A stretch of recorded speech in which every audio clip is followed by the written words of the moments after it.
আমরা স্পষ্ট ভাষায় বলতে চাই, আমাদের জীবন থাকতে হাসনাত আব্দুল্লাহ বেঁচে থাকতে, বাংলাদেশে লক্ষ লক্ষ হাসনাত আব্দুল্লাহ রয়েছে, বেঁচে থাকতে এই সংস্কার কার্যক্রমের যদি বাধা বিশেষ করে সচিবালয় থেকে আসে, সেটা কঠোর হস্তে সেটাকে জনগণকে সাথে নিয়ে সেটাকে প্রতিরোধ করা হবে। এই যে রাস্তার মধ্যে সন্তানদেরকে, সাধারণ নাগরিকদের এইভাবে যে রাস্তার মধ্যে গুলি করে হত্যা করছিল, একজন সচিব, একজন আমলা, রাষ্ট্রের একজন নাগরিক, একজন সরকারি চাকরিজীবী কি পদত্যাগের কোনো খবর এসেছে?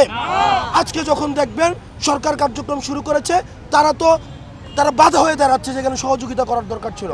আমরা স্পষ্ট ভাষায় বলতে চাই, আমাদের জীবন থাকতে হাসনাত আব্দুল্লাহ বেঁচে থাকতে, বাংলাদেশে লক্ষ লক্ষ হাসনাত আব্দুল্লাহ রয়েছে, বেঁচে থাকতে এই সংস্কার কার্যক্রমের যদি বাধা বিশেষ করে সচিবালয় থেকে আসে, সেটা কঠোর হস্তে সেটাকে জনগণকে সাথে নিয়ে সেটাকে প্রতিরোধ করা হবে। জনতা